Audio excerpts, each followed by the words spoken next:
al-istihsanu bil maslaha, kupendekeza kwa kutumia maslaha. Wa huwa nako antujada maslahatun, yapatikane maslaha au maslahi taqtadi istithna al-mas'ala, yatakayotumia kuyaondoa masala min aslin amin, kutoka kwenye msingi mpana, au qaidatin kulliya, au kanuni ya jumla. Maslaha wakati mwingine yanaweza kuiongoza sheria. Tukapita mahala tukaangalia jambo hili, tukiliamua kwa namna ipi litakuwa na maslaha kwa umma wa Kiislamu. Maslaha maana yake nini? Ni faida kwa walio wengi katika Uislamu, watafaidika na lipi, la kukataza au la kuruhusu. Ikiwa jambo lenyewe lina hoja mbili zinazovutana, mathalan hoja moja inakataa na hoja moja inakubali, sasa tunajiuliza, tukikataa au tukikubali, lipi litakuwa na maslahi kwa umma wa Kiislamu? Katika mlango wa istihsani inaweza kufikia hatua hiyo, lakini iwe hakuna aya inayosema waziwazi na jambo hilo, wala hadithi sahihi ya Mtume sallallahu alaihi wasallam waziwazi jambo hilo, wala makubaliano ya wanazuoni yanayoamua waziwazi na jambo hilo. Hakuna nguzo hizo tatu zote kubwa, hatuna. Tumepita kwenye sasa mijadala ya wanazuoni, tunaweza wakati mwingine tukaongozwa na maslahi ya Waislamu yako wapi katika jambo lile, tukafanya uamuzi. Ndio tunasoma somo hilo sasa. Mithlu mfano wasiyati al-mahduri alayhi li safahim fi sabili al-khair, mfano wasia wa mtu ambaye amezuiwa kutumia mali yake lakini katika mambo ya kheri. Sheria ya Kiislamu na sheria nyingine zinaweza zikafika maana zikaamua kwamba mtu fulani haruhusiwi kutumia mali yake, pengine ni mpumbavu tu, akipewa nafasi anakwenda kuitumia mali katika maeneo ya ovyo yake mwenyewe, pengine kairithi, kaichuma, lakini kafika mahala akili yake haiamui vizuri kwenye mambo ya nini, ya mali. Watu wake wanaweza kufika mahakamani wakaomba mahakama itoe agizo na kumzuia asifanye matumizi katika mali yake, isipokuwa katika ile mambo ambayo yana maslahi tu au yana faida tu kwake na kwa jamii. Anaweza kutokea mtu jina lake alikuwa na pesa nyingi sana za urithi, lakini alipata kitu cha ajabu sana. Ilikuwa akipita mahala pana watu 5, 10 hivi wakianza kumshangilia tu, ndo mwenyewe ana pesa, basi anatoa pochi mfukoni 10,000, 20, 30, zote zilizopo atazimwaga hapo, anakwenda zake, anachukua nyingine. Sasa watu wakamjua kuwa huyu ana mashaka ya kupenda sifa, ikawa kila wakimuona wanajipanga kumsifu, zinamtoka tu, wanamnyang'anya tu. Sasa jamaa zake wakaenda mahakamani, wakasema huyu ana kichaa kinaitwa kichaa cha sifa. Kichaa cha nini? Na hichi wanakuwa nacho baadhi ya wasanii, baadhi ya viongozi wa kidini, baadhi ya wanasiasa wanapata ugonjwa huu. Kuna wanasiasa wengine yuko kwenye jukwaa, kila akishangiliwa anazidi kutukana. Kile ni kichaa cha nini sasa? Cha sifa au cha kuchanga? Sema, siogope, sema. Basi anabwata tu yalokuwa ndio na yalokuwa sio, hana kipimo tena kwa kule kushangiliwa. Wanamuziki ndio kabisa, wengine akishangiliwa sana, vua, anaanza kuvua kofia, vua anavua t-shirt, vua anavua suruali, mpaka mwisho anabaki na chupi au nepi. Haya, huyo sasa ana kichaa gani? Cha sifa. Wako watu kila mmoja na kichaa chake. Wengine sisi masheke, ukishangiliwa kidogo ndio tena unakuwa mkali mno, unashambulia sana. Sasa hiyo nayo lazima uende, alafu baadaye unawaambia watu msinipelekeshe. Unaambia al-bahri hapo atwendi. Japokuwa unapenda sana kunipelekesha al-bahri, lakini kuna wakati nakupiga full stop kwa sababu najua kitakuwa ni kichaa cha sifa au kichaa cha kupelekeshwa. Sina mimi ugonjwa huo. Tumefahamiana vizuri. Sasa mtu akishakuwa namna hii, jamaa zake, watu wake, wanawe wanaweza kwenda mahakamani wakaomba sheria itumike ya kumzuia asifanye matumizi katika kila jambo. Tumefahamiana vizuri hapo? Akabanwa kwenye matumizi kwa mali yake mwenyewe. Sasa tunakuja, hiyo ndio mithlu wasiyati al-mahjuri alayhi. Kwa mfano mtu aliyezuiwa na sheria alafu akaweka wasia kwambia nikifa mali yangu robo au nusu au thuluthi ipelekwe kwenye klabu yangu ya mpira, au agawiwe jamaa zangu maskani tunaokula story pamoja, au yoyote akionekana njiani tunatembea shati lake limekatika vifungo apewe 1,000,000. wasia wa kipumbavu kabisa kama huo, akauweka mathalan na maneno linafsihi, basi kwa nafsi yake mwenyewe, fi sabilil khairi, katika njia za khairi. Je, katika njia za khairi azuiwe mathalan? Ndio mjadala. Akisema pesa robo zipelekwe msikitini, thuluthi si zipelekwe wapi, akisema hivyo azuiwe? Muqtadha alqiyas, hukumio la qiyasi au alqaidati alkulliya au kanuni ya jumla, adamu si'ati tabarruati almahjuri alayhi, haifai kujitolea kwa mtu aliyezuiwa na sheria. Hawezi kujitolea. Tabarruati ni kujitolea, hawezi kutoa bure vitu, kwa sababu sheria imefanyaje? Imemzuia. Anaweza kuuza pakionekana lazima auze, na anaweza kununua pakionekana lazima afanyaje? Anunue. Anaweza kulipa ikionekana ni lazima alipe. Kwa hivyo atabanwa katika matumizi yake. Ndio hukumio la sheria lilivyo na kiasi litakayo. Lianna fiha, kwa sababu ndani ya kumruhusu huko itakuwa ni tabdilan lilamwali au tabdhiran, kwa ukasema tabdilan au tabdidan. Tabdidan, kuzitokomeza mali, itakuwa ndani yake kuna kuzitokomeza mali au kuziangamiza mali. Tabdid maana yake kuangamia. Qala ma adhunnu an tabida hadhihi abada wa ma adhunnu sa'ata qaima. Tabdid Kwa hivyo kuna kuzitokomeza au kuziangamiza mali, yani kuitumia vibaya na kuitumia ovyo mali. Kwa hivyo kiasi kilitaka tumzuie asifanye. Walakin almaslaha, lakini maslaha iktadhat aljawaza, yamehukumia kuruhusu. Lianna alwasiyata, kwa sababu wasia la tufidu almulka illa ba'da wafati almahjuri alayhi, haileti faida ya mamlaka mpaka afe yule aliyezuiwa. Kwa hivyo akiweka wasia utakubalika wasia wake, kwa sababu wasia wake utakuja kufanya kazi baadaye kufanyaje?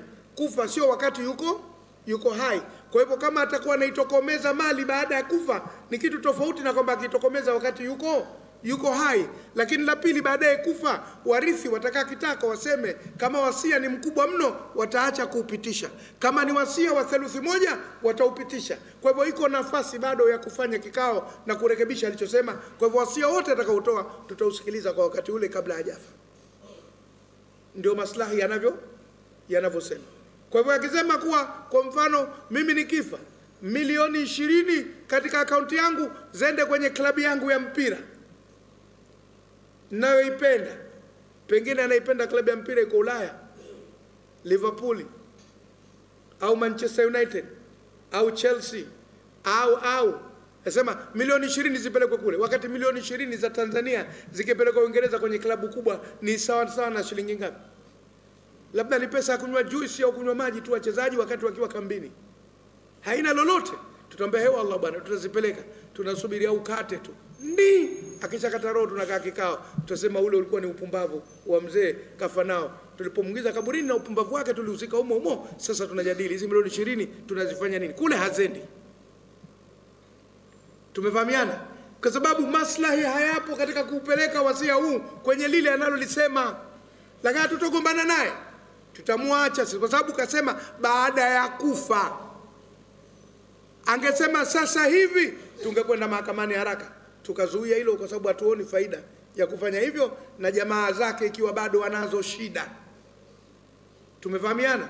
Lakini kama kausia, basi tutamsubiri afa, akifa tutabadili uamuzi. Ndio maana baadhi ya wazee wa zamani walikuwa na maneno nasema msiyafanye haya, mimi niko hai, subirini nife. Anakuwa hayataki yani. Sasa ikiwa mabaya ndo hataki kifa, msije mkayafanya. Yakiwa mengine hayataki lakini mema, akifa fanyeni. Kwa hivyo maslahi yataamua hapo. Hatuwezi kuamua kwa kutumia kiasi. Tumefahamiana? Lana alwasiyata la tufidu almilka illa ba'da wafati almahjuri, kwa sababu wasia wakati wote kwa uleti faida yote ya kumilikisha kwa baada ya kufa kwa huyo aliyezuia. Fastuthniyat, kwa hivyo ukavuliwa min al-asli al-ami, na kanuni ya pamoja ya kusema kwamba ilikuwa haifai. Litamkini hii min tahsili thawabi, kwa sababu ya kumwezesha yeye azipate zile thawabu kwa uwasia, wa adam al-idhrari bi, na kutokumdhuru hala hayati, wakati wa uhai wake, kwa sababu alipokuwa hai ilikuwa hakuna madhara yote yanayoweza kutokea. Baada ya kufa tutakaa kikao tutizame, kama yanawezekana tutayatekeleza, hayawezekani basi. Mfano mwingine naotoa mimi, akisema mimi nakufa lakini nataka kaburi langu mimi kila wiki awe anakuja mtu kutia ubani kaburini kila wiki, mtampinga hapo? Mwambie mzee, si hilo tutofanya. Akisema na mimi sifi, maana itakuwa kazi yenu kushindana kwa maneno. Yeye mwambie ni tu, unaona hilo ni muhimu sana, ndio nasema kila wiki mje. Wallah basi. Akishakufa mnakaa kitako mnasema hivi, kweli kila wiki inawezekana watu kwenda kaburini kila wiki wakati ya ubani? Itakuwa ni taklifa kwa maisha ya sasa. Kama ingekuwa mko kijijini alafu na kaburi lenyewe linakuwa liko hapo hapo, hiyo inakuwa kazi rahisi. Lakini atakwenda kuzikwa mbele 40 huko mbele au 50, alafu na nyie mko mjini, alafu wasia wake kila wiki mkatie ubani, mnafikiri mnaweza kutekeleza wasia huo? Hauwezi kutekelezeka kwa hesabu hiyo. Kwa hivyo mtakaa kitako baadaye mseme mzee kasema, tulimuitikia, haikuwa busara kugombana naye wakati yeye yuko kwenye hali ile ya kukaribia kufa, lakini tunadhani kwa kila wiki tena kwenda kutia ubani, hiyo kazi kubwa. Labda tuajiri mtu wakae kule, na akiajiriwa mtu kule ataweza kula mshahara na huko anakutia ni changala macho. Ndi vile. Kwa hivyo litakuwa hali tekelezeki. Kwa hivyo tunaweza tukakaa baadaye tukatizama uwezekano wa kutekeleza. وعدم الإضرار به حال حياته. ومثاله أيضا نمفano wake vile vile dafu zakati li bani Hashim. Na leo kuna mtu aliniuliza swali hili, kuwapa zaka watu wa ukoo wa mtume wetu Muhammad sallallahu alayhi wasallam. Kwa mujibu wa madhehebu ya Kishia na madhehebu za Kisunni kwa ujumla wake, hasa kimsingi watu wote wenye damu ya mtume sallallahu alayhi wasallam hawapewi sadaka, kwa sababu mtume sallallahu alayhi wasallam alisema yeye hali sadaka na kula zawadi tu, na ukoo wake wote akataka wapokee zawadi wasipokee sadaka. Tukenda hivyo, na sasa hivi kuna watu wanadai kuwa wanadamu ya mtume sallam na ni malofa, wananuka umaskini. Mkisema hamwapi sadaka mnazidi kuwamaliza. Angalau kwa dhehebu la Shia wanayo njia wao, katika makusanyo yao ya zaka na khumsi ya kila mwaka wanapanga watu wanaoitwa kuwa ni masharifu katika madhehebu yao. Wakishakuwa wamewathibitisha wao, wanawapa chochote cha kujiendesha. Wengine hawana mfumo wote, si wa kukusanya zaka wala wa kuwapa masharifu. Halafu wao masharifu wenyewe kuwatambua na stempu zao kwamba huyu kweli sharifu si sharifu. Manake mtu yote anaweza kudai usharifu. Kama kule kwetu Pemba ole kule kuna masharifu wengi, hata sijui vipi kama ni masharifu wote wale au masharifu wa kubandikizwa, Allahu aalam. Sisi hatuna sana uhakika. Hatukatai kuwepo, lakini uthibitisho wa kuwepo kwao sasa ndio kazi. Makata mimi naweza kudai usharifu, lakini mkaniuliza thibitisha usharifu wako, nasaba yako mpaka kwa mtume unathibitisha vipi? Kwa hivyo kuna na kazi. Kwa wengine wako ambao wanakuambia sisi tunaweza kukuthibitisha nasaba yetu mpaka kwa mtume, na wengine kweli wanathibitisha. Sasa hili jambo linakuwa gumu kidogo kusema wasipewe zaka, wasipewe sadaka, wao wapewe katika khumsi tu, yani wasipewe sadaka. Tunazungumzia la sadaka. Muktadha alqiyasi, hukumu la qiyasi, alla yajuza dhalika, kwamba alijuzu hilo amalan bimana rasuli, kwa kufanyia kazi katazo la mtume sallallahu alaihi wasallam aliyosema Bani Hashim na yeye mwenyewe uko wote usipewe zaka wala sadaka.